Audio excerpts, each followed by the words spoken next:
제3장. 어리석도다 갈라디아 사람들아, 예수 그리스도께서 십자가에 못 박히신 것이 너희 눈앞에 밝히 보이거늘 누가 너희를 꾀더냐? 내가 너희에게서 다만 이것을 알려 하노니 너희가 성령을 받은 것이 율법의 행위로냐 혹은 듣고 믿음으로냐? 너희가 이같이 어리석으냐? 성령으로 시작하였다가 이제는 육체로 마치겠느냐? 너희가 이같이 많은 괴로움을 헛되이 받았느냐? 과연 헛되냐? 너희에게 성령을 주시고 너희 가운데서 능력을 행하시는 이의 일이 율법의 행위에서냐 혹은 듣고 믿음에서냐? 아브라함이 하나님을 믿음에 그것을 그에게 의로 정하셨다 함과 같으니라. 그런즉 믿음으로 말미암은 자들은 아브라함의 자손인 줄 알지어다. 또 하나님이 이방을 믿음으로 말미암아 의로 정하실 것을 성경이 미리 알고 먼저 아브라함에게 복음을 전하되 모든 이방인이 너로 말미암아 복을 받으리라 하였느니라.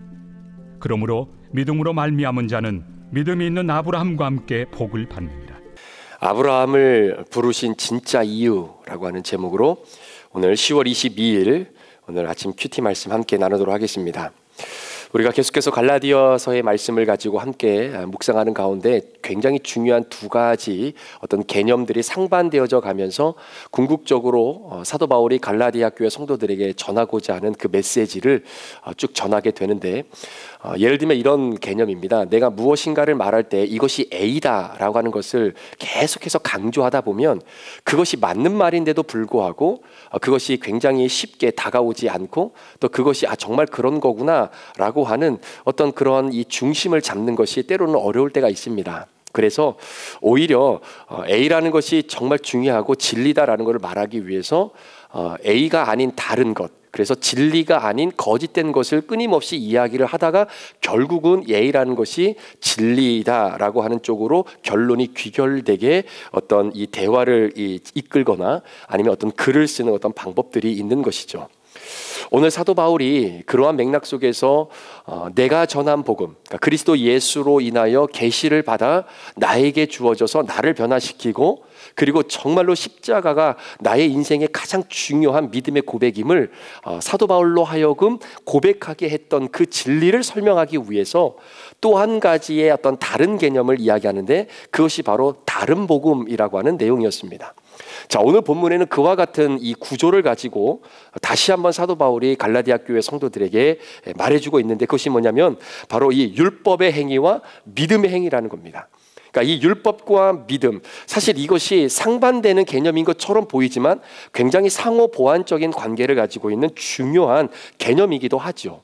그런데 이것이 오히려 이 율법을 통해서 믿음이라는 것이 무엇이고, 그러니까 율법을 잘 알아야 그래야 비로소 믿음으로만 구원을 얻는구나 라고 하는 것을 궁극적으로 알게 되어지는 그 진리에 도달하게 되는데, 문제는 이 율법이라는 것을 잘못 오해하고 이해함으로 말미암아 이 율법은 완전히 못된 것이고 나쁜 것이고 죽은 것이고 진짜 믿음만이구나 라고 하는 어떤 잘못된 생각으로 우리가 잠시 때로는 신앙의 여정 속에 그렇게 우리가 빠져들 때도 있다라는 것입니다. 그런데 성경이 말하고 있는 것은 이 갈라디아 교회 성도들을 통해서 율법이라고 하는 것이 정말로 우리가로 하여금 믿음의 진리 안에 도달할 수 있도록 길을 열어준, 그래서 나중에 우리가 얘기하겠지만 이 몽학 선생과도 같은 것이다 라고 하는 표현이 바로 그런 겁니다. 율법을 제대로 알아야 죄가 뭔지를 알게 되는 것이고 그 율법을 명확하게 이해를 해야 그 율법으로 우리가 구원을 받을 수 없다라는 것을 명확하게 깨닫게 되어져서 믿음의 길로 나아갈 수 있는 것이죠. 자, 오늘 사도 바울이 갈라디아 교회 성도들에게 바로 이런 맥락에서 이런 질문을 던지는 겁니다. 왜 갈라디아 지역에 있는 이 성도들이 이 유대주의자들, 그러니까 곧 거짓 교사들의 유혹에 이렇게 넘어갈 수가 있는가? 처음에 갈라디아 교회를 개척하고 그리스도 예수께로 받은 그 계시의 복음을 전했을 때는 그 복음을 받아들이고 믿음으로 구원을 얻는다라고 하는 그 믿음의 고백을 가지고 잘 잘한다라고 생각을 했어요.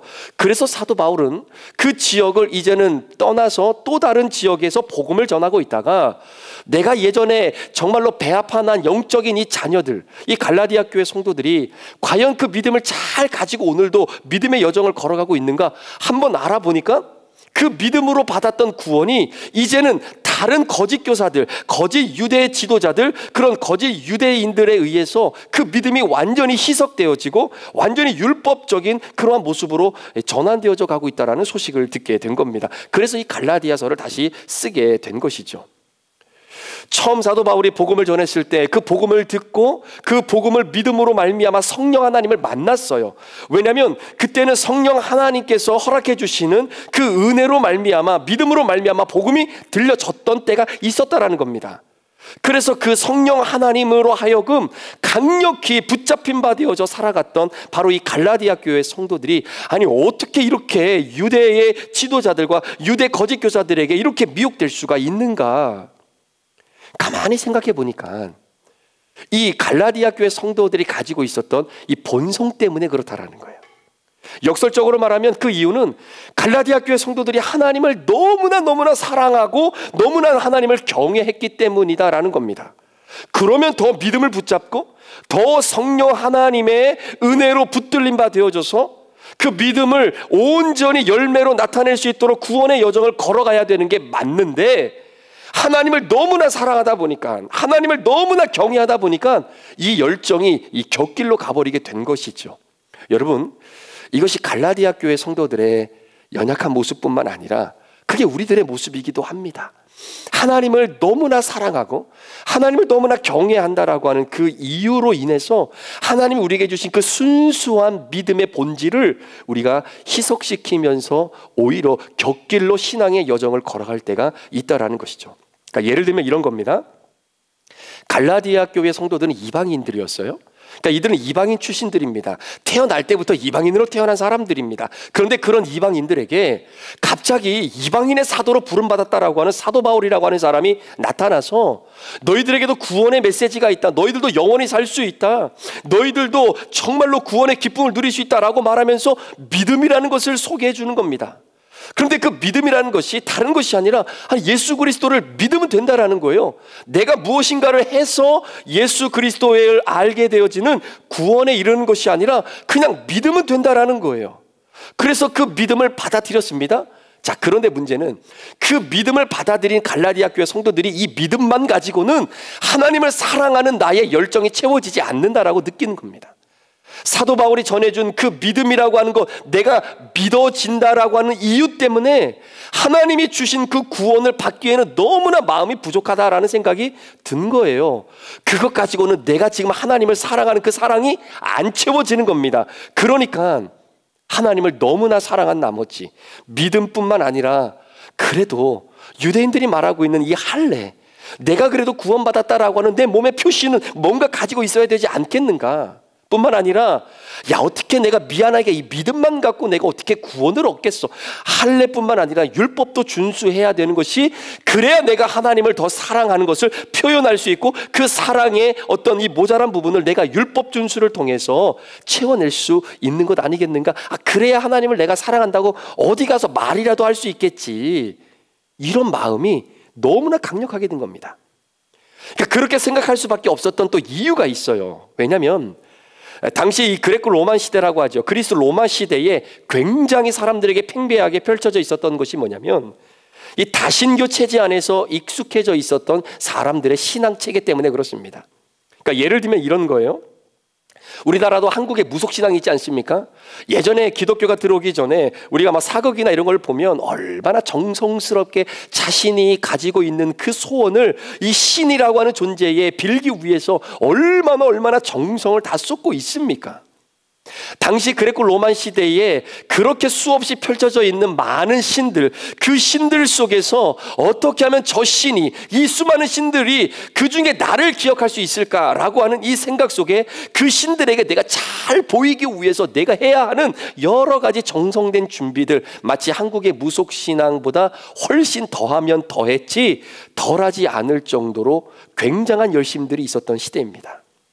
그러니까 신에게 내가 무엇인가를 드리는 헌신적인 행위는 나의 신앙생활에 있어서 필수 불가결한 요소라고 생각을 했던 거예요. 그런 상황 속에서 그런 것 아무것도 안 해도 되고 그냥 믿기만 하면 돼 라고 하는 그 믿음, 그것으로 내가 구원을 받는다, 이 도저히 받아들이기가 너무나 힘든 겁니다. 자, 그러니까 여러분 잘 보세요. 처음에는 그 믿음이 나에게 들어왔을 때 그 믿음으로 복음으로 받았어요. 그 믿음으로 복음을 받았어요. 그래서 성령 하나님께서 우리를 은혜로 붙잡아 주셔서 복음을 믿음으로 받아들였어요. 그걸 오늘 갈라디아서에서는 성령으로 너희가 시작했다라고 표현합니다. 그런데 그 결론은 믿음이 끝까지 이어지지 않고 유대주의자들의 가르치는 이 가르침으로 결국 마무리가 되어져 가고 있는 바로 이 갈라디아 교회 성도들을 향해 너희가 육체로 마치겠느냐라고 3절은 표현하고 있는 겁니다. 그러니까 우리도 예수 그리스도를 믿는 그 믿음 하나만으로, 그때는 여러분 그 믿음이 내가 믿고 싶어서 믿은 게 아니에요. 우리가 믿음이 있어서 그 믿음을 받아들인 게 아닙니다. 성령님께서 우리로 하여금 믿음을 듣고 그 복음을 받아들이게 할 수 있는 믿음을 우리에게 그 순간 부어주셨기 때문에 우리가 그분에게 붙잡힌 바 되어져서 믿음으로 복음을 받아들이게 된 거예요. 그래서 하나님의 자녀가 됐단 말입니다. 자, 그런데 그랬던 갈라디아 교회 성도들이, 그런 우리가 시간이 지나면 지날수록 이 믿음이라고 하는 것을, 왜냐하면 믿음이 안 보이거든요. 믿음이 눈에 보이면 정말로 좋겠는데 이 믿음이 눈에 보이지 않다 보니까 내가 믿음이 있다라고 하는 것을 자연스럽게 드러내야 하는 우리의 이 일상이 그대로 드러나게 될 수밖에 없는 것입니다. 내가 믿음이 있다는 것을 사람들에게 보여줘야 하는 어떤 행위가 반드시 따라야 되는 것입니다. 자, 그런데 여러분 잘 보세요. 믿음이 있기 때문에 믿음의 열매로서의 행위가 나오면 그것은 믿음과 행위가 연결되어지는 아름다운 하모니가 되는데, 문제는 내 믿음을 보여주기 위한 나의 행위가 드러나게 된다면 이건 율법주의로 빠질 수 있는 경향들이 너무나 많다라는 겁니다. 지금 갈라디아 교회 성도들이 그렇게 빠져들고 하고 있는 거죠. 눈에 보이지 않는 하나님을 믿기보다는 눈에 보이는 여러 신전들의 그 우상들을 믿는 것이 훨씬 더 편리하다라는 거예요. 왜냐하면 내가 믿고 있다라는 것을 내가 누구에게 어떻게 보여주겠느냐라는 거죠. 그냥 믿고 있다라고 말하는 것 외에는 없는 거예요. 그게 당시에 이런 이 다신교에 젖어 있었던 사람들에게는 그게 그렇게 신앙의 좋은 모습으로 보여진 것이 아닙니다. 그러니까 눈에 보이지 않는 믿음의 능력보다는 무엇인가 내가 눈에 보이는 어떠한 신에게 이런저런 율법의 행위를 통해서 내가 믿음을 가지고 있다는 것을 보여주는 게 훨씬 사람들에게 믿음이 있다는 것을 드러내는 수단이 될 수 있었기 때문입니다. 그 사람을 사람들이 보면서 아, 저 사람은 믿음이 있는 사람이구나, 이렇게 판단이 되고 평가가 되어지는 거죠. 자, 이런 율법의 행위가 지니고 있는 유혹들이 있습니다. 그래서 이러한 율법이 행위가 지닌 유혹들은 이런 종교적인 만족감을 주는 거예요. 아, 내가 이렇게 하고 있고, 내가 이 믿음이 있는데 이 믿음을 내가 이렇게 표현하고 있고, 이렇게 내가 하고 있구나라는 이 종교적인 만족감이 있을 뿐만 아니라 이 믿음의 행위가 주는 두 번째 유혹은 이게 종교적인 우월감이 찾아오는 겁니다. 나는 이렇게 하고 있는데 저 사람은 저렇게 안 하고 있으니까 내 믿음이 훨씬 저 사람의 믿음보다 견고하고 크다라고 하는 나도 모르는 우월의식과 비교의식에 빠져들어갈 수밖에 없다라는 거예요. 이게 서기관과 바리새인들이 예수님이 공생의 기간 동안에 그렇게 갈등을 일으켰던 이유가 바로 이런 부분 아니겠습니까? 왜 우리는 금식하는데 당신의 제자들은 금식 안 합니까? 우리는 저렇게 길거리에서 기도하고 있는데 왜 기도 안 합니까? 왜 11조 안 합니까? 이런 부분이 바로 그런 부분인 거죠.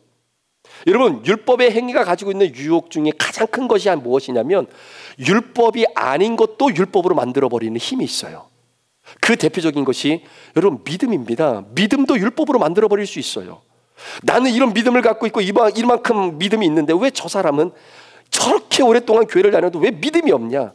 여러분, 심지어 믿음도 율법으로 만들어버리는 것이 율법의 행위가 가져다주는 유혹입니다.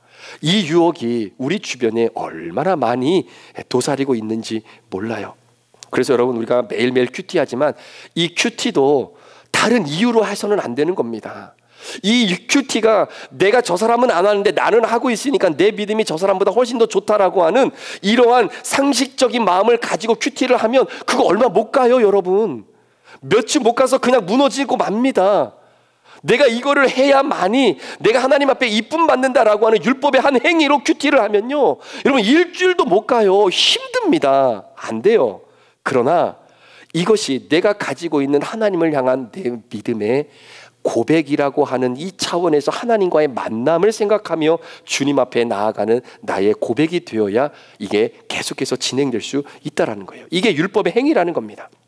자, 이런 율법의 행위와 반대되게 오늘 사도 바울이 믿음의 행위라는 것을 반대로 설명을 하고 있는 거예요. 자, 그것이 바로 아브라함의 이야기입니다. 한번 잘 들어보세요. 유대인들이 착각하고 있는 것 중에 하나가 뭐냐면 자신들은 아브라함의 자손이라고 생각해요. 그런데 아브라함의 자손이라고 생각하는 이유는 뭐냐면 아브라함이 할례를 받았기 때문에 그 아브라함의 자손인 우리도 동일하게 육신의 이 흔적을 남길 수 있는 할례를 받아야만이 아브라함의 자손의 지위와 그 이 지위를 이어가거나 지킬 수 있다라고 이렇게 보게 된 것입니다.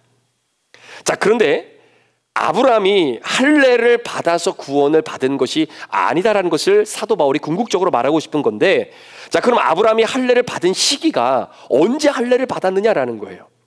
자, 아브라함이 할례를 받았다라고 하는 내용은 창세기 17장에 나옵니다. 99세에 할례를 받고 이제 100세에 이삭을 낳게 되는 것이죠.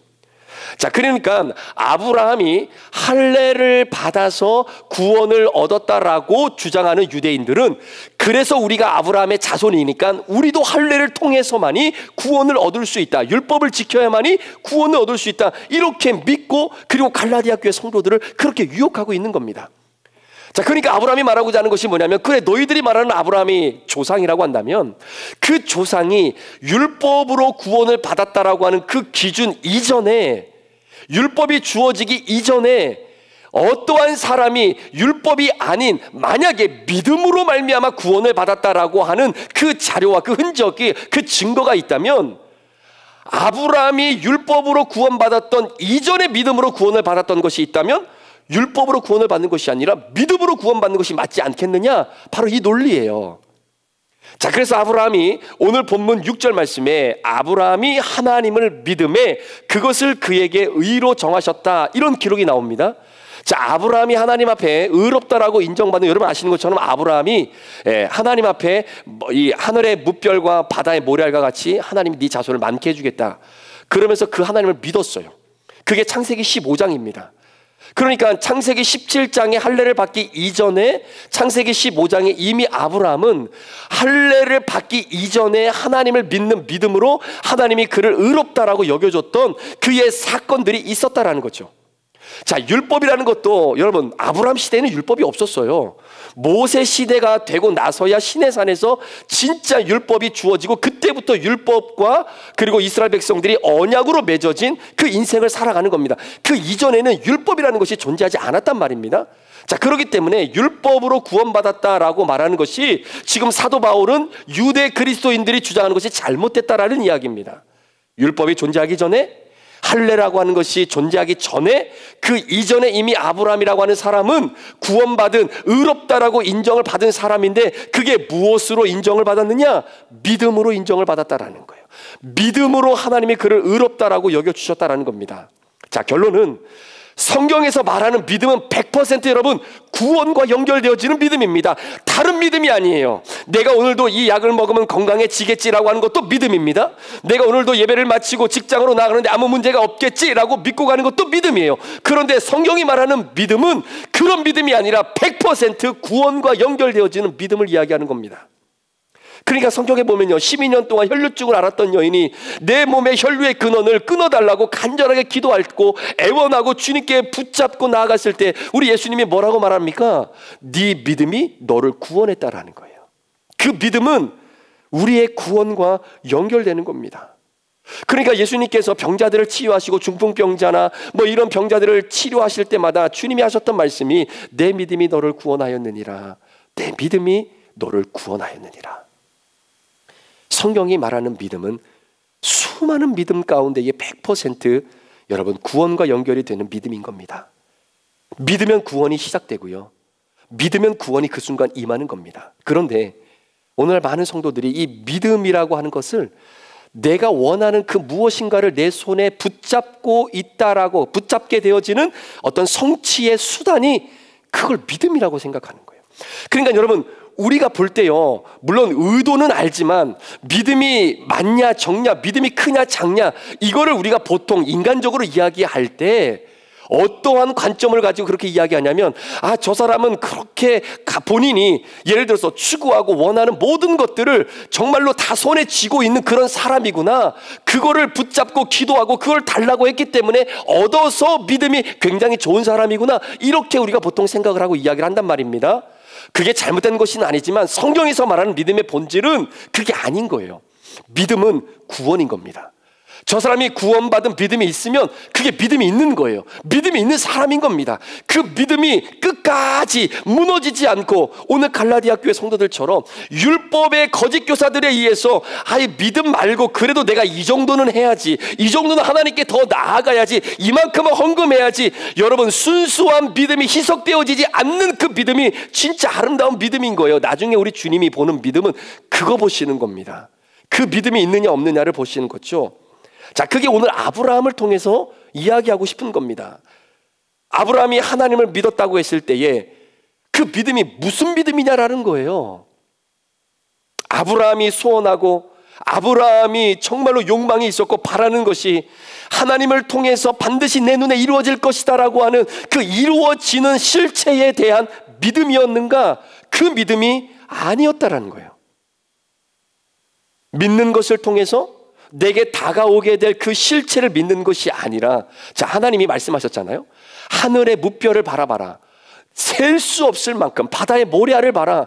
셀 수 없을 만큼 내가 너에게 이 민족을 주고 자녀를 주겠다. 근데 지금 그 상황이 어떤 상황이냐면, 아브라함은요, 이제는 자신의 모든 권한을 이제는 이 다메섹의 엘리에셀이라는 사람에게 다 넘겨야 될 상황입니다. 자식이 없어요. 자녀가 없단 말입니다. 그런데 하나님이 엉뚱한도 않게 말도 안 되는 이야기를 하고 있는 거죠. 자, 그러면 아브라함이 믿었어요. 자, 뭘 믿었느냐라는 거, 이게 중요한 겁니다. 뭘 믿었느냐? 하나님이 나에게 엄청난 자손을, 이 내가 셀 수도 없는, 끝이 보이지 않는 이 엄청난 이 자손들, 이 민족을 나에게 주겠구나. 그 민족이 어떤 민족일까? 어떠한 환상일까? 과연 나는 지금 이런데 그 민족의 그 영혼들이 얼마나 나를 통해 복을 받을까? 여러분, 거기에 포커스를 맞추며 그걸 믿은 게 아니에요.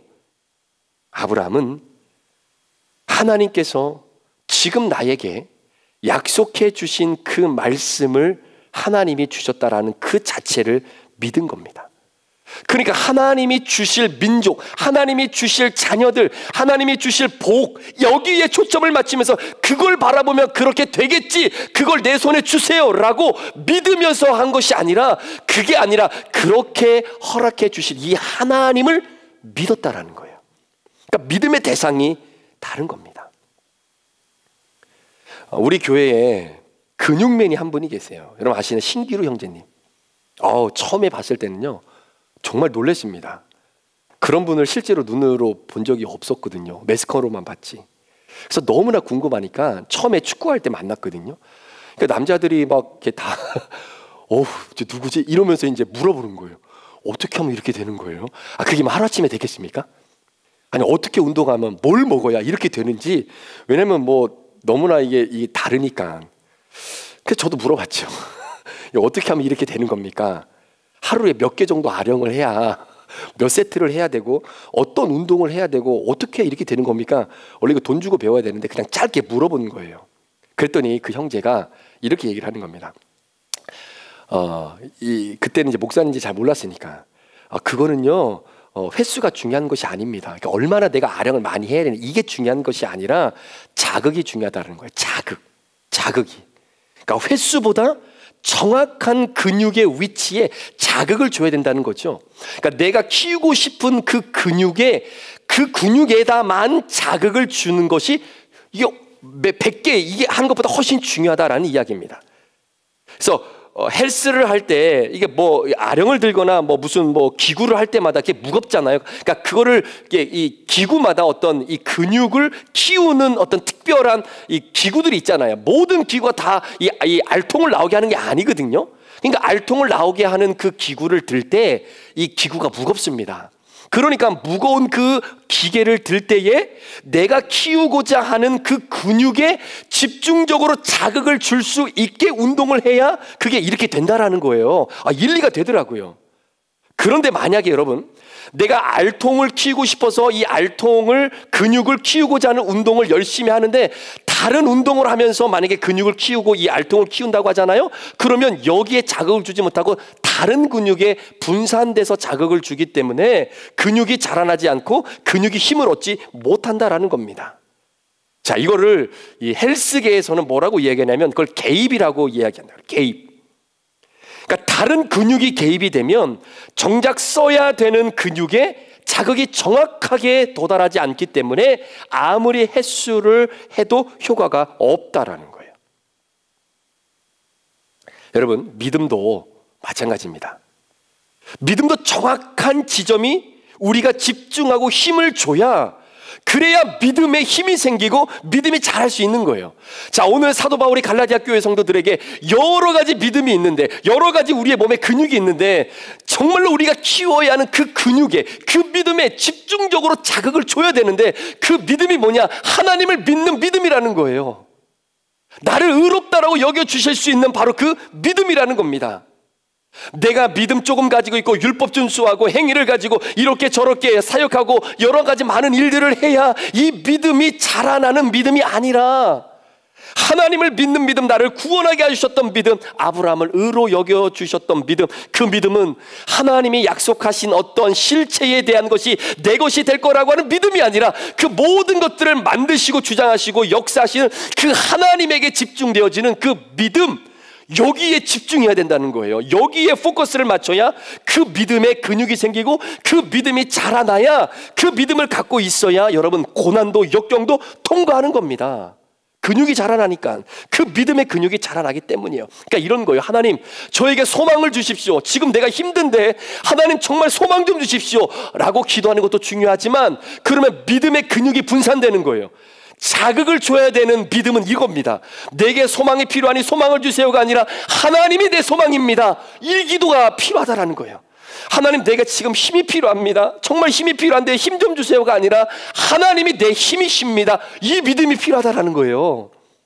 이게 하나님을 믿었던 아브라함의 믿음입니다. 그 믿음을 보시고 하나님이 아브라함을 의롭다라고 여겨주신 거예요. 바랄 수 없는 상황 속에서 바라게 하신 하나님. 그래서 히브리서에서는 이 아브라함의 믿음을 볼 때 사라가 경수가 끊어졌잖아요. 그래서 생물학적으로는 더 이상 아이를 낳을 수가 없습니다. 그러니까 이제는 완전히 죽은 거예요. 끝난 겁니다. 그런데 하나님께서 아브라함이 믿었던 그 믿음을 뭐라고 표현하냐면 죽을 수밖에 없는 우리를 살려내신 하나님. 그러니까 내가 완전히 죽었다라고 포기되어진 상황 속에 그 하나님을 믿었던 그 믿음, 나를 살려내실 그 하나님. 그러니까 죽은 아브라함이 어떻게 살아난다는 생각을 갖겠습니까? 그러나 그 일들을 감당하게 하실 그 하나님을 바라보는 그 믿음, 그 믿음으로 하나님이 아브라함을 의롭게 여기셨다라고 고백하고 있는 것입니다. 이 믿음만 있으면 되는 겁니다. 갈라디아 교회 성도들에게 이 믿음만 있으면 된다는 거예요. 율법 준수와 할례가 중요한 것이 아니라 이 믿음만 있으면 된다라는 것입니다. 이 믿음이 오늘 저와 여러분들에게도 있으면 되는 겁니다. 이 믿음으로 구원받는 겁니다. 이 믿음이 나중에 하나님 앞에 나왔을 때에 그 믿음만 보여줄 수 있는 바로 그 믿음입니다. 이 믿음을 오늘 저와 여러분들에게 허락해 주시기 위해서 그래서 누구를 불렀느냐? 아브라함을 부른 거예요. 그래서 아브라함을 부른 겁니다. 자, 8절 말씀 보세요. 이렇게 기록되어 있습니다. 또 하나님이 이방을 믿음으로, 우리도 이방인이었어요. 우리도 이방인입니다. 또 하나님이 이방을 믿음으로 말미암아 의로 정하실 것을 성경이 미리 알고, 자, 그러니까 하나님께서 브릿지 교회의 성도들 가운데에 예수 그리스도를 믿고 구원받아 하나님의 자녀가 되어지는 그 믿음으로 말미암아 의로 정하실 것을 성경이 미리 이전부터 알고 먼저 아브라함에게 복음을 전하여서 모든 이방인이 너로 말미암아 복을 받을 수 있도록 하기 위해, 우리가 아브라함이 하나님을 믿었던 그 믿음으로 의롭다라고 하나님이 먼저 인정해 주셨던 가장 궁극적인 이유는 수천 년이 지난 어느 날 어느 한 성도로 하여금 그리스도 예수를 믿는 바로 그 믿음으로 의롭다라고 인정해 주시기 위해서 아브라함을 수천 년 전에 먼저 불러놓으셨다라는 거예요. 여러분, 이게 굉장히 감흥이 굉장히 대단한 말씀 아닙니까? 아니, 아브라함이 이 땅에 온 게요, 열방을 구원하는 복의 통로, 이거는 나하고 거리가 먼 얘기예요. 그런데 그 아브라함이 나 때문에 태어나게 된 거예요. 아브라함이라고 하는 그 할아버지가 정말로 한 번도 보지 못했던 그 아브라함이라는 사람이 한편 그 고향에서 잘 살고 있는데 갑자기 나오라고 해서 산전수전 공중전 다 겪고 해서 죽을 수 있는 상황 속에서도 안 죽이시고 살리고 살려내셔서 결국 창세기 15장에 하나님께서 하나님을 믿는 그 믿음으로 내가 너를 의롭게 여겼다라는 그 포인트까지 하나님이 끌고 오셨던 그 이유가 수천 년이 지난 어느 날 중학교 3학년 때 정말로 하나님 앞에 눈물 콧물 흘리면서, 하나님, 내가 죄인입니다. 주님을 내가 이제야 비로소 내 주인으로, 나의 구세주로 내가 받아들이겠습니다 라고 하는 그 믿음의 고백을 하도록 나를 하나님이 준비시켜 주시기 위해서 아브라함을 불러놓으신 거예요. 그러니까 그 아브라함이 여러분 때문에 온 겁니다. 나 때문에 온 거예요. 그러니까 굉장히 고맙더라고요, 아브라함이라고 하는 할아버지가. 오늘 8절에 바로 그 고백을 하고 있는 겁니다. 그 아브라함 때문에 결국 우리가 그 믿음을 갖게 되고 그 의로 여기시는 그 하나님의 사랑으로 말미암아 아브라함과 함께 그 복을 누리게 되는 거죠. 그 복이 어떤 복이었습니까? 자녀가 하늘에 별처럼 바다에 모래처럼 엄청 많은 그런 자손의 축복이 아니라 하나님이 그를 의롭다라고 여겨주신 그 복, 그 복을 오늘 저와 여러분이 함께 누리는 것 아니겠습니까? 예수 그리스도를 통해서. 그래서 우리는 복받은 인생입니다. 사랑하는 성도 여러분, 이게 성경의 핵심이에요. 성경의 핵심, 제가 처음에 갈라디아서 말씀을 나눌 때 그랬잖아요. 사도 바울이 전해주신 이 예수 그리스도로 인하여 계시된 이 복음은 무조건 받아들여야 된다고, 따지고 할 것 없이 무조건 받아들여야 된다고 하는 게 성경의 진수이기 때문에 그렇습니다. 소망하며 기도하기는 오늘 복받은 사람들입니다. 아멘. 여러분, 복받은 사람이에요. 여러분, 자부심을 갖고, 여러분, 아브라함이 저를 위해서 이미 온 사람입니다. 나를 위해서 이미 예비된 사람이었다라는 거예요. 그 믿음의 기쁨을 가지고 예수 그리스도를 믿는 그 믿음이 견고하게 서 나갈 수 있도록 오늘 하루도 그 하나님에게 집중하는 믿음, 그 하나님이 주시는 축복에, 그래서 여러분들의 마음이 다 쏟아져서 그 하나님을 잃어버리는 것이 아니라 나의 힘이 되신 여호와, 내 소망 되신 여호와, 나를 구원하시고 나에게 믿음을 주신 그 여호와 하나님, 그 주님을 오늘도 마음속에 굳건히 붙잡고 하루를 출발하는 저와 여러분 되시기를 주의 이름으로 축원합니다. 기도하시겠습니다.